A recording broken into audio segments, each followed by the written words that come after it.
everyone, my name is Charlie and today is the beginning of another reading vlog. It is Monday the 1st of April and I am here with an unexpected update. I finished writing the second Alice Valentine book. So last night I couldn't sleep. I was editing yesterday's vlog talking about how I only had 3 chapters left to write. And I think that I talked about how I didn't know whether they were chapters or scenes. It turned out they were scenes. This is a strange one to finish in that I didn't finish the book by writing the last line. I wrote up until a certain point with this book, then went back and wrote scenes that were involving a side story, and then the final few scenes that make up the last chapter were all written separately as they came into my mind. I got up at 7 o'clock this morning because I think that even though I'm off work, it's just the way that my body is. It usually gets up at that time. So I immediately went and sat down at the computer and started practicing my Italian. And I'd had this idea that throughout April I might try and do National Poetry Writing Month or Global Poetry Writing Month, where you write a new poem every day. And I read the prompt from the Poetry Society, tried to write something and nothing was forthcoming, but I started writing some bits of dialogue between Duke and another character. So I just carried on with that, and before I knew it I had a chapter written. So then I thought, well, that means that we only have these last few scenes to write and it's done. Could we do that today?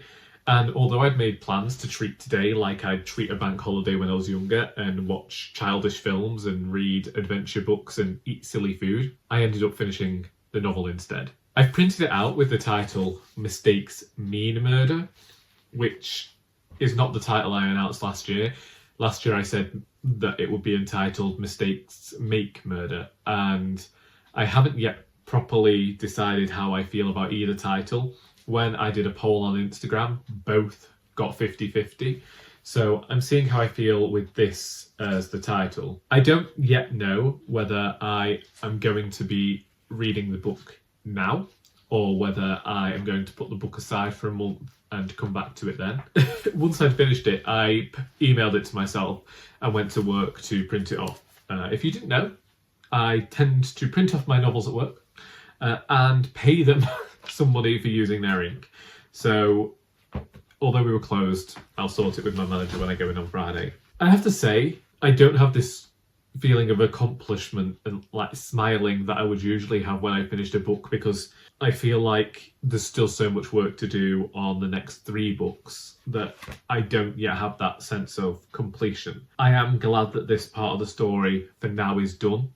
I know that there's probably rewriting to do and redrafting of chapters, but it's 3,000 words longer than the first book, which was An Heir to Murder, and I'm just shocked that I finished it today. I did not anticipate finishing it today. I thought that I'll be writing this until the end of the week. My aim for my time off was to get this book written, so I did it, but I didn't plan on it being today that happened. Either way, that's that. I didn't finish reading last night at the Telegraph Club until last night. When I started this book, I decided straight away that it was going to be one that I recommended to everybody, and I still think that it's a great book discussing what it meant to be a young Chinese lesbian woman in the 1950s and the way in which people in America viewed gay or lesbian people in that time. And I very much appreciate the notes that the authors left at the back of the book to explain certain authorial decisions that she made in terms of the writing. I liked seeing Kath and Lily's relationship, and it felt incredibly true to life. And the writing was great as well, but I don't know whether it's a book I'll go back to. I think that it's a book that people certainly ought to read. I feel like I might have got everything I could have got out of that book in one read. It was unfortunate the way that the book ended, but it was also the only way that book could have ended given the time in which it was set if it wanted to be true to life. So now I don't know what I'm going to do. It's 3 o'clock. I took Sally with me when I went to the shop, and I think she's a bit disgruntled because she didn't get a walk. I'd planned to go to the shop and then take her around a local park and then come home, but it started persisting down with rain, and she's never been a fan of that. However, I did buy her a purple gorilla, so I'll go and see how she's getting on with that now. And yeah, I'll probably speak to you when I speak to you. I don't really know what this week's going to look like now.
Sometimes the universe moves in mysterious ways.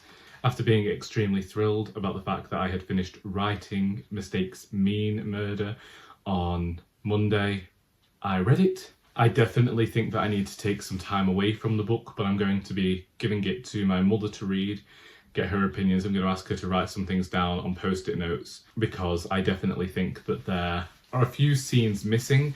I think that there are some characters who might have been neglected, but I'm also aware that that's something that happens when it comes to a series, and I want to see whether other people agree with me that these characters need to be featured more, or whether it's just part of the course when it comes to a series and other characters are going to become more vital to a plot than others would have been. And also, in cozy crime novels, you have an ever-changing cast anyway. So although the characters are still around, maybe they aren't as important to this book as they were to the previous one. Otherwise, yesterday I took my car in to the garage, finally got it there after the debacle where the coolant light came on over a fortnight ago now. And they basically told me I need to get a new car.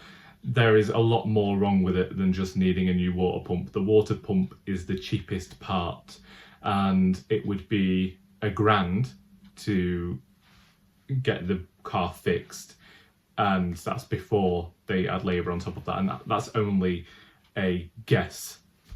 And considering I didn't pay £1,000 for the car, and it's not even worth £1,000, I don't think that I'm going to go ahead and pay all that money to have it fixed, because it's a lot of money and it feels like throwing good money after bad.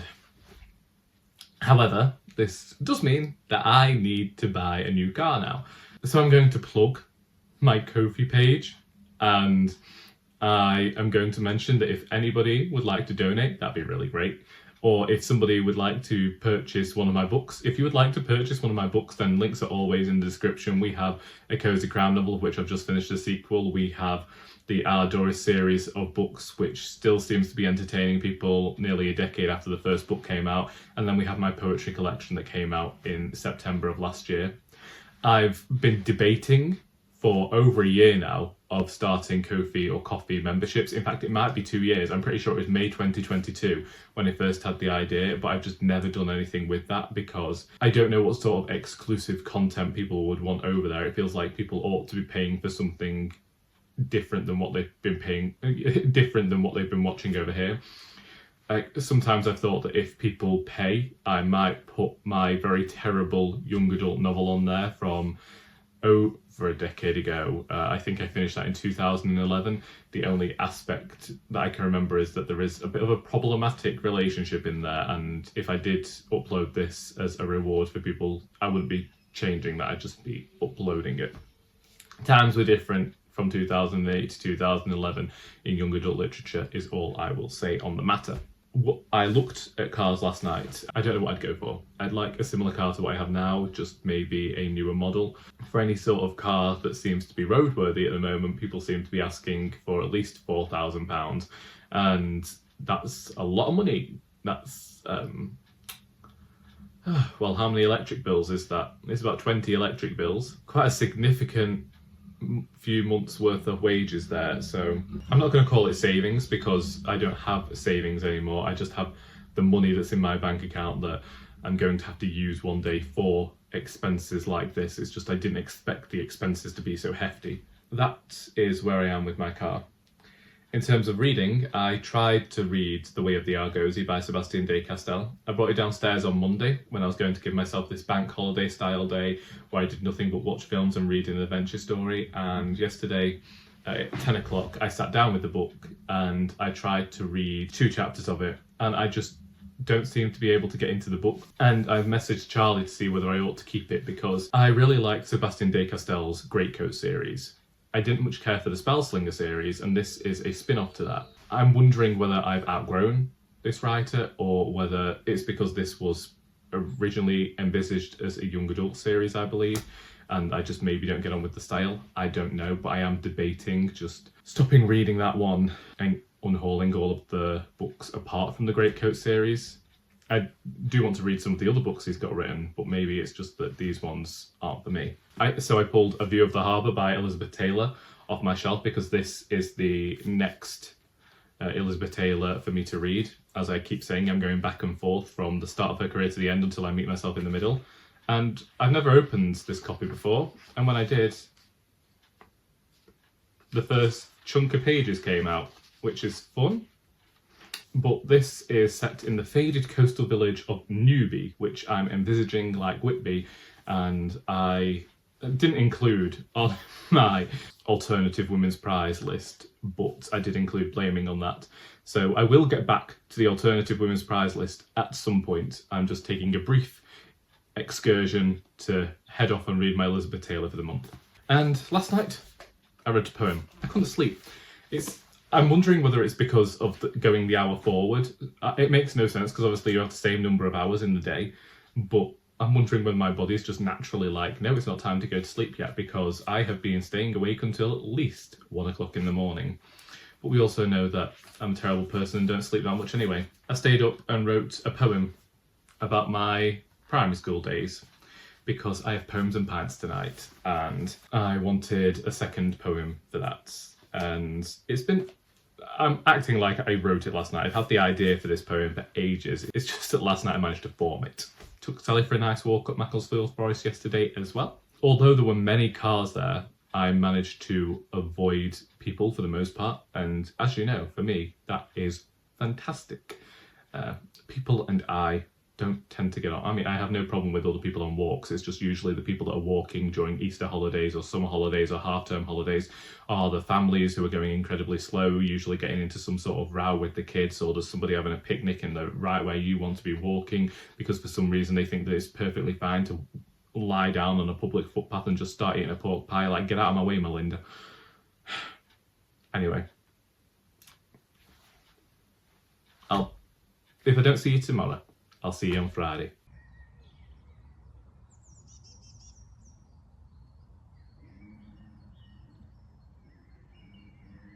Back again, being outshone by upholstery. But yes, it's Friday and I have returned to the charity shop after nearly a fortnight away. Well, 13 days. And I can see that people have been doing a lot of work to keep it tidy, which is nice. However, as I'm the only person who does the books around here, they are a bit of a mess. And the people of this town aren't seeing any new old books at this charity shop in a long time. One of the volunteers has messaged me to tell me that they have been taking some of the stuff that I've left in the back ready to go out on the shelves, but they must have recognised I was back because they have been attacked furiously. I've also got some books on the floor that I reduced ages ago and they've still not gone, so I'm guessing this was the last straw for them and they'll be off. Although it's difficult because the person who used to take our books stopped taking books because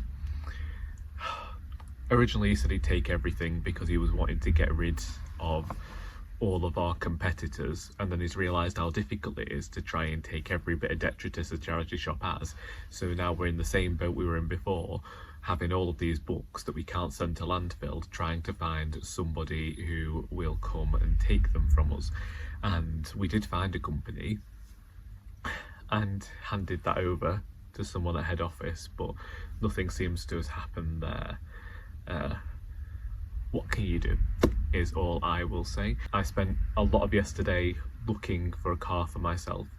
I don't yet know what I'm going to get because, as I say, they seem pretty expensive. I'm not a person who could take anything on credit, not because I can't, but because I won't, which goes back decades to something that went on in my family, and so I'm very reticent to have any sort of credit cards or anything where you pay something over time. If I can't afford it in the one transaction, I'm not having it. But it's going to be pretty hefty cost, and I need to know whether it's real. Well, obviously I need a car, I need to be able to get to work. And if I book any events, I need to be able to get to the events. It's just that price tag. I didn't read much of a view of the Harbour by Elizabeth Taylor yesterday because I was searching for the car and then walking Sal. Yeah, that's how I spent most of the day, actually, just looking at all these cars and trying to work out insurance and all that. But I am enjoying the Elizabeth Taylor.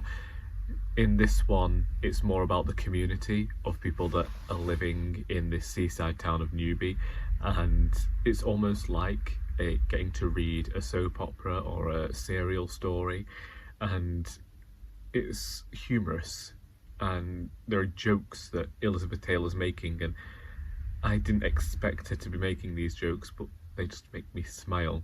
Interested to see how it's going to turn out. Writing wise, I put aside the second Alice Valentine book for a few weeks so that I can come back to it and look at it with fresh eyes, but I will be giving it to my mother to read this weekend and get her comments on it.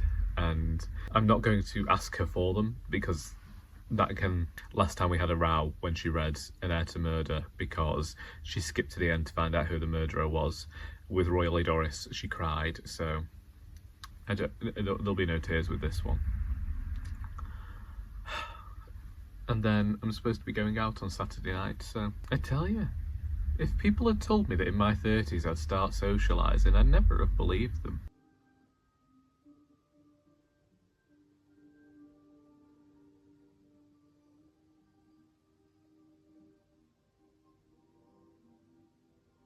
It's Saturday and I have just accidentally set off a toy dog. It's yapping in the back of the shop. Anyway, today we are here just to round off this video. Now, I can't remember whether I finished reading any books this week. I know that I finished writing a novel and I had some good poetry related news, some good poems and pints related news as well. Hopefully have arranged some great guest poets for later on in the year, one for when I'm hosting and one for when Joy is hosting. So we've got a pretty good lineup, which I am looking forward to, especially as we move into a new part of the venue where we can hopefully get more people coming to it. I did read some of A View of the Harbour by Elizabeth Taylor last night. I've got to page 150, around that place. I like the way that Elizabeth Taylor has written this book. So there isn't really a plot line, it's just focusing on the people within this town of Newby. And I'd say that we have definite characters that we've seen before represented in fiction. However, it's just the way that Elizabeth Taylor does it. There is this character who writes, I believe her name is Beth. Something that Elizabeth Taylor does a lot in her writing, well, it's not a lot, but there's quite a few books by Elizabeth Taylor which include writers, and I feel like she's giving her philosophy of writing through these characters. Alongside this, we do have the tale of this affair going on between the writer's husband and their next door neighbour, Tori. You just get to see how these people are living their lives, how people have been affected by the war, even though it's many years past. And I just really enjoy reading them because you're also getting to see recent history represented through the pages. And I think that as a writer, it's a good thing to look back on when our creative writing tutors and folk tell us not to put cultural things within the books because they age quickly, and yet the authors that I have read who are writing between the 1940s and the 1970s are including cultural references, and although I might not get all of them, some of them I know, and I feel like they just add this sense of nostalgia and really manage to help set the book in a time and place, and I'm appreciative of that, and it leads me to think that I'm going to continue to make these cultural references, just as I did in one of my books when I referenced the Baked Alaska scandal from Great British Bake Off. I will hopefully finish that book tomorrow, and then this next week I would like to get some more read, perhaps from my alternative Women's Prize list, although I do have a poetry collection that I will be reviewing next Saturday, so you're likely to get 2 reviews from me this next week, and my vlog as well. Today I've just been and put petrol in my car. I didn't fill the tank this time because I felt like filling the tank on a car that I'm probably not going to see out the month with would just irk me even more. I got a letter through reminding me that my vehicle tax is due on the 30th of April, and I don't know that I will be taxing this car. I've told my family that basically I now have 3 weeks to find a vehicle because I know that you'd probably get a refund, but the car's on its last legs. I am seeing a lot of vehicles, but the issue is the price. I've saved up a lot of money over the years, but it's a dramatic downturn in one big purchase, and then I think about all the other things that could occur. You know, you've also got your insurance, tax and stuff on top of that, and it just really makes me consider my financial situation at the moment. But anyway, as I said at the start of this video, any help is appreciated. If you buy one of my books, you're gonna help me to be able to pay for this new car that I'm gonna get. If you wish to donate to my Ko-fi page, I am still thinking about what I could offer membership wise, so if you have any ideas of what I could offer for a Ko-fi membership, then please do let me know. What sort of thing would you like to see over there? I know other people have done book clubs and live shows and Discord servers and all of that. Do let me know. I'll see what I can do. But for now, what I will say is that if you've read any of the books I've mentioned in this video, although I'm not sure I mentioned many, then let's discuss them in the comments. I hope that you've enjoyed this video, because until next time, that is all.